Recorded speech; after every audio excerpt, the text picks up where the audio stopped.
Most people don't know that artery inflammation is one of the main reasons people have heart attacks, even when they have normal cholesterol.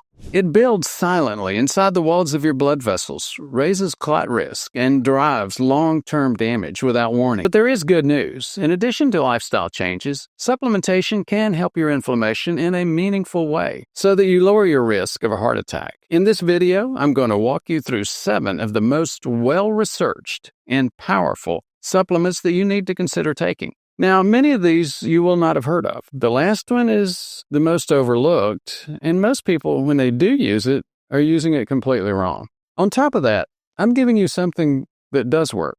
It's my 7-step heart attack prevention protocol. You can get it for free just by clicking on the link below in the description. Supplement number 1. Let me tell you a patient story. We'll call him David. David was in his late 50s and had been working on his health. He cleaned up his diet, started walking every day, and was sleeping better. His blood pressure had come down, and his cholesterol was looking better on his last test. So were his other tests. But one thing still wasn't right. His inflammation was high. We measured it using blood tests, including a panel. In that panel is a thing called CRP. C-reactive protein. It's a marker that tells us if there is inflammation happening in the body. Inflammation can happen in your body and you're not going to feel it. Back to our patient. His C-reactive protein level stayed high, which told us his body was still under stress inside, even though everything else looked good on the outside. And that kind of hidden inflammation can increase the risk of heart disease and other heart problems over time. It meant his body needed more support, something that could help him calm down that inflammation directly. So we added a natural supplement. It's been studied in real people for this exact purpose. It helps lower inflammation, it supports healthy blood flow, and can also improve cholesterol numbers. It works by helping the body quiet down the signals that cause inflammation to stay active too long. In a group of clinical studies, meaning studies done with real people, not animals, not test tubes, this supplement helped lower C-reactive protein levels, CRP levels, by about 1 point on average. And most of you are not going to know what 1 point means. It's a big deal. Even half a point, a quarter of a point, is a big deal. The studies were well designed and showed steady results over 8 to 12 weeks, especially in people who had heart risk or high inflammation. The supplement? It was garlic extract. Most studies used between 600 to 1,200 milligrams per day. Garlic's often in a form called aged garlic.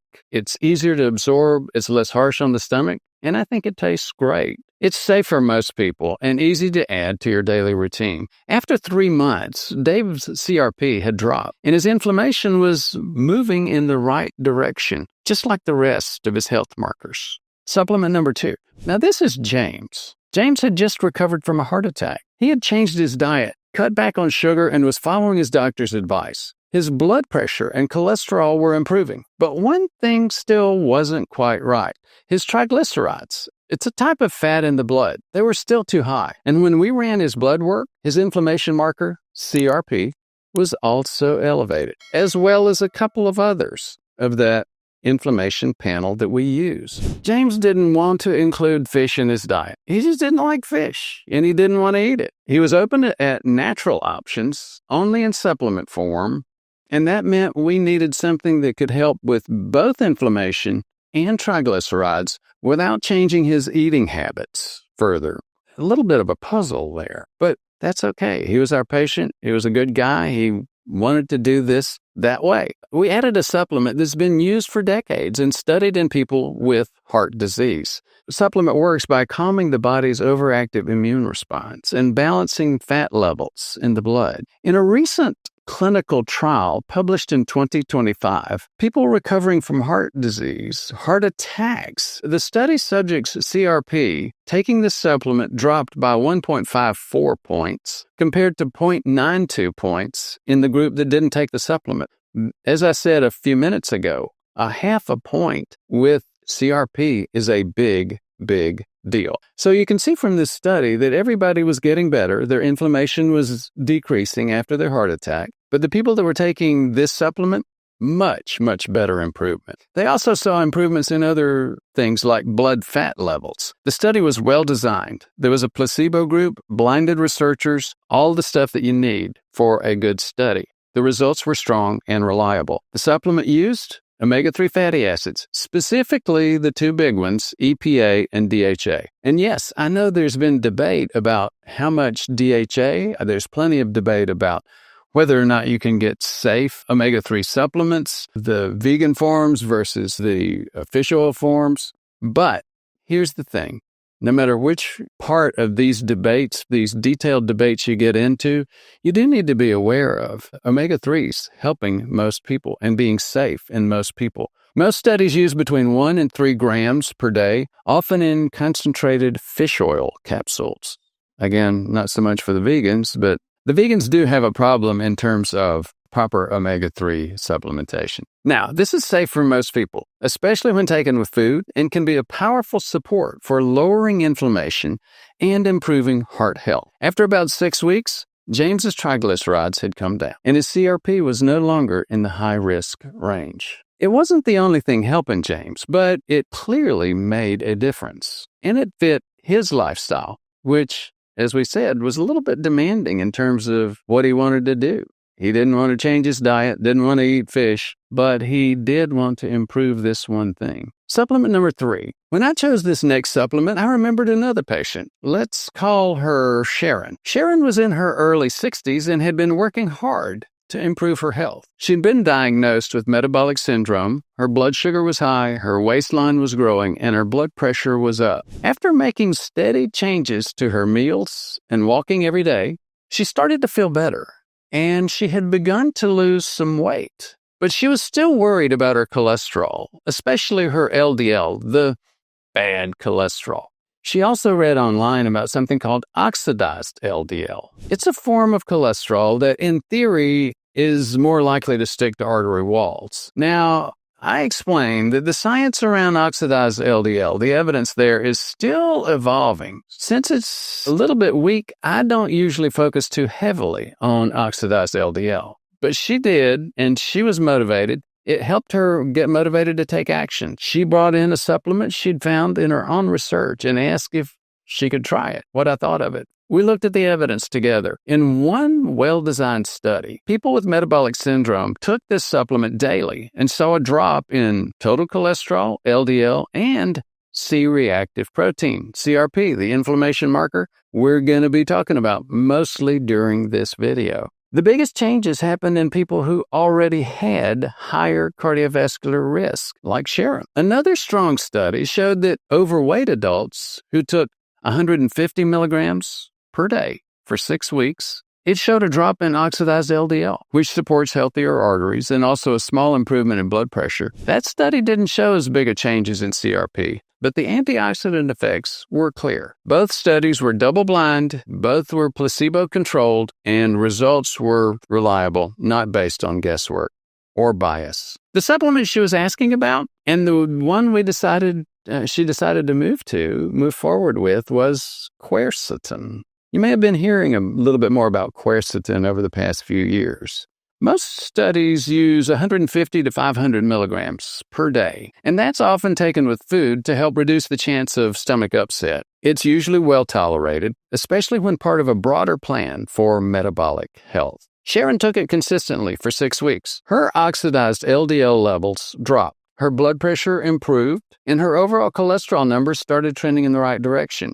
Her biomarkers improved. This was not a dramatic shift, but it gave her confidence, and it supported the work she was already doing. And again, it helped her motivate to continue further in her lifestyle changes. Supplement number 4. This is Renee. Renee was 67 and came to see me because she wanted to lower her risk of having a heart attack. Her brother had one the year before, and it shook her. She didn't want that to happen to her. She didn't want to go through that kind of risk. Her blood pressure was slightly elevated. Her cholesterol was borderline. Her CRP was above the ideal range, but she didn't want to start on statins or any long-term medications. She was looking for natural ways to support her health, her heart, especially if there was good science behind the natural method. She was already walking daily. She was eating better. She was not getting into hit or re-hit yet, and she was not doing much resistance training. She was moving more in that direction. So we focused on inflammation because hidden inflammation inside the blood vessels is one of the biggest drivers of heart disease. There's a natural compound that's been studied in human trials for its cardiovascular effects. It's been shown to lower CRP and TNF-alpha. We haven't mentioned that one before. Both markers were tied to arterial inflammation. This supplement also has some mild antiplatelet effects.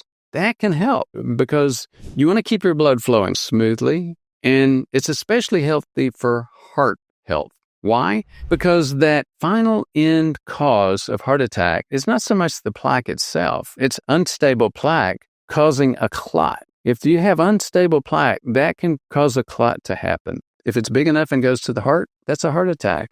If it's big enough and it goes to the brain, that's a stroke.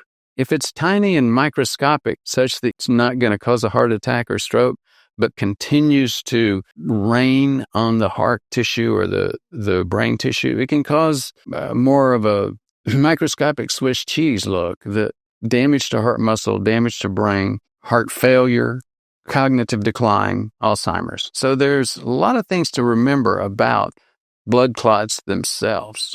Now, in multiple studies with cardiovascular risk, people who used this supplement for 8 to 12 weeks saw improvements in inflammation markers and better circulation. The results were most consistent in people who were managing early stage risk, just like Renee. The supplement, ginger. Most studies used between 700 to 2,000 milligrams, typically in a capsule or extract form. It's generally safe, it's well tolerated, especially when taken with meals. After a couple of months, Renee's CRP came down noticeably. And while she didn't expect it, she told us that her knees began to feel less stiff. She was no longer dealing with her usual after-meal stomach issues. Her goal was heart health, but it ended up helping her feel better in more ways than one. That was with ginger. Now, if you're in a situation like Renee's, supplements can make a difference, but let me be clear. This is not something I recommend figuring out on your own. This is not a DIY, do-it-yourself thing. This is your life, your health, your family that you're worried about and that you need to protect. Without the right support, this is risky. But unfortunately, fewer than 0.5% of doctors specialty training in preventive medicine. Most of them just happen to pick it up. Not only did I train in preventive medicine, I ran the program at Johns Hopkins, considered one of, if not the most effective, most important program in preventive medicine in the world. Now, 3/4 of docs don't even know how to diagnose prediabetes or metabolic disease. So these are huge problems. So there are challenges here in trying to find a preventive medicine trained doc. I've trained a team of clinical advisors personally. They work with me every day. Together, we help lower the risk and prevent heart attacks for our patients using a lifestyle-first approach. If you're ready to take that next step, give us a call at 859-721-1414 or click the link in the description below to learn more. And if you're not ready for that kind of commitment, that's okay. Still, please at least download my free 7-step heart attack prevention protocol. You need to know some of this information because your doctor likely doesn't, and you need to be able to have better conversations with him or with her. Now let's go to supplement number 5. Tom was 64. He'd been having trouble sleeping through the night. He was feeling more tense during the day, not anxious, just always a little bit on edge. He didn't want to take sleep aids, which was good for him because sleep aids may help short term, but they're always a deal with the devil. Long term, they make things worse. So we started Tom on a supplement. It was to help his muscles relax. It was also to support better sleep. He didn't change much else during that time. His diet, activity, and medications all stayed the same. But when we repeated his labs a few months later, his CRP, you remember that inflammation indicator that most docs that do inflammation, that's all they look at, CRP? We looked at his, and we looked at his others in the rest of the inflammation panel. They had been elevated along with the CRP, putting him at increased risk for long-term cardiovascular disease and problems and heart attack and stroke. But now it was back in the normal range. His inflammation had improved. And really the only thing he had changed was this supplement. He hadn't taken it for inflammation, but that's what it ended up helping with. He took it for sleep, and good sleep really helps with inflammation. We looked at the research, and the data reported what Tom saw and what we saw. In a group of well-designed studies, people taking this supplement had a drop in CRP by about 1.33 milligrams per liter. That is huge. The results were most notable in people who had elevated inflammation to begin with. The benefit wasn't tied to a certain dose or length of time. It showed up consistently across different groups, and the effect held up even when the data were tested multiple times, multiple different ways, making the findings more reliable. The supplement he had started, without even thinking about inflammation, was magnesium in the glycinate form. Most studies use 200 to 400 milligrams of magnesium glycinate per day. Depending on the type of magnesium, that may vary. I only use two types of magnesium glycinate and magnesium threonate. Both are gentle, both help for multiple areas within the body, multiple types of metabolic supplementation. Magnesium glycinate, again, is a gentler form of magnesium. It's often used to support sleep, stress, and muscle recovery. Tom kept it in his routine because it was helping him sleep better. But now he had another reason to stick with it. Beyond sleep, didn't think about it, inflammation. His inflammation had come down. His overall risk profile was starting to improve. It looked a lot better. Supplement number 6. This is Cliff's story. Cliff is 59. He'd been following a low-carb diet for the past year. He had lost over 20 pounds. His blood pressure had come down. His cholesterol was heading in the right direction. He was feeling better overall, and his heart health was finally moving in the right direction. But during one of our checkups, he asked if I could help him with something else, his joints. The weight loss helped, but his knees and hands still felt sore after exercise or on long work days. He didn't want to rely on pain relievers. Good for him, because those can be a deal with the devil too. We looked for a natural option that could help with inflammation in his joints. I already knew about it because I've used it with multiple patients. We added this supplement known for its anti-inflammatory properties, especially for joint health. Cliff started taking it daily, and he didn't change anything else. His diet, his activity, his medications all stayed the same. A few months later, we repeated his labs. His C-reactive protein, the inflammation marker that we've talked about during this thing, had improved dramatically. Before, his CRP had been slightly elevated, mostly due to his joints. Now it was well within healthy range. Now, here's the science behind this supplement. In a large review of 23 clinical trials, this supplement was shown to reduce CRP by an average of 3.67 compared to the placebo. Again, those are huge numbers. It worked especially well in people who already had higher inflammation or people who had cardiovascular risk, just like Cliff. The studies were consistent across different types of patients and research designs, making the evidence strong and reliable. The supplement he had started for his joints was curcumin. Curcumin is the active ingredient in turmeric. You've probably heard of both. Again, most studies use half a gram to a gram per day, 500 to 1,000 milligrams, often in a form that improves absorption, such as curcumin paired with black pepper extract, or liposomal formula. It's usually well tolerated and can support both joint comfort and systemic inflammation when taken consistently. Cliff noticed that his knees didn't bother him after long walks anymore.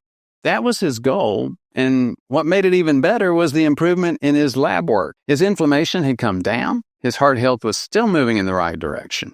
Supplement number 7. Alan was 61. He had been steadily improving his health. He'd lost a lot of weight. He cleaned up his eating habits. He was walking every day, not quite getting into the hit and rehit and some of the fasting, and not quite getting enough into resistance training yet.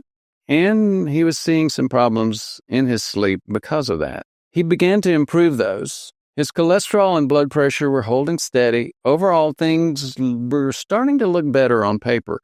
But his carotid ultrasound, a CIMT scan, it's a test looking at plaque in the arteries of the neck. It's simple. There's no radiation. It showed something we hadn't really expected or wanted.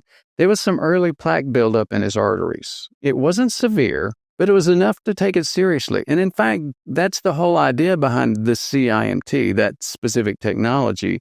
You really need to understand that you only need to have a small amount of plaque to cause a heart attack or a stroke. Most people think you have to have a whole lot, and they think that the plaque closes off the artery. That's not what happens. It's having a little bit of unstable plaque. In fact, there are more heart attacks and strokes that come from having just a little bit of plaque. People that have plaque that's blocking the flow of their arteries. Why is that? Well, people that have so much plaque it's blocking the flow of their arteries, yes, they do have a lot of risk. But there's so many more people with just a little bit of plaque. And that's what you need to be aware of. Just a little bit of plaque is enough to cause heart attack and stroke. So again, his was not severe. It was enough to take seriously. When we ran his blood work and read his labs, the picture became a lot clearer. His CRP, IL-6, and TNF-alpha, he brought those. All three of these were elevated. That immune system was damaging the inside of his arteries in ways he didn't feel, but we could measure. Because of that, I recommended a low-dose statin, not to lower his cholesterol, but to lower his inflammation. Alan declined. He'd heard a lot of bad things about statins. He didn't want to take them. He wanted to try other options first. We kept tracking. We kept watching. The inflammation did not go away. We talked about another option, low-dose colchicine. It's a medication that's been used for a long time for things like gout, but it can cause some problems too. It's been found in very low doses to reduce cardiovascular inflammation as well and reduce cardiovascular disease risk. He said no again. Not because he didn't trust the science, not because he didn't trust the advice, but he wanted to exhaust any natural options first. So we went to a supplement that works on the same inflammation markers, just through a different pathway. A 2023 meta-analysis reviewed several high-quality clinical trials, all the studies that are available on a certain topic. So it's one of the highest forms and best forms of scientific evidence. All the studies in this area found that this supplement significantly lowered CRP, IL-6, and TNF-alpha in people with elevated cardiovascular risk. The results were strongest in people with higher inflammation at baseline, and the benefits were dose-dependent, appearing most clearly after 12 weeks or longer. Alan added it to his routine. Nothing else changed. 3 months later, his CRP was lowered. His energy had improved. He said he was sleeping better. He felt like he was back in control. The supplement? CoQ10. Ubiquinol is another form of it. Most studies using 100 to 200 milligrams of CoQ10 per day, especially in people with inflammation or plaque buildup, that's what they use. It's well tolerated. It supports inflammation control, arterial health, and cellular energy. Here's what most people get wrong. They think CoQ10 is only useful if you're taking a statin, because it's been paired with statins, because statins can the CoQ10 part of our metabolism. So they think it's just to prevent muscle pain with statins. The truth is, you don't need to be on a statin or any medication to benefit from CoQ10. If you have arterial plaque, inflammation, cardiovascular risk, CoQ10 can help, all on its own. But here's the biggest mistake most people make. They rely on supplements alone. Big mistake. There is no supplement, no matter how well studied, that's going to fix a lifestyle problem. You cannot out-supplement poor lifestyle. Supplements are tools, not magic. They work best when they're part of a bigger plan, one that includes movement, nutrition, sleep, stress management, and real consistency. People use them wisely. Please use them wisely and use them to support the progress that you're already making in lifestyle, not to replace lifestyle. Visceral fat, that's a big deal. It's one of the major hidden culprits in cardiovascular inflammation. If you'd like to see how to get rid of that visceral fat, take a look at this video right here.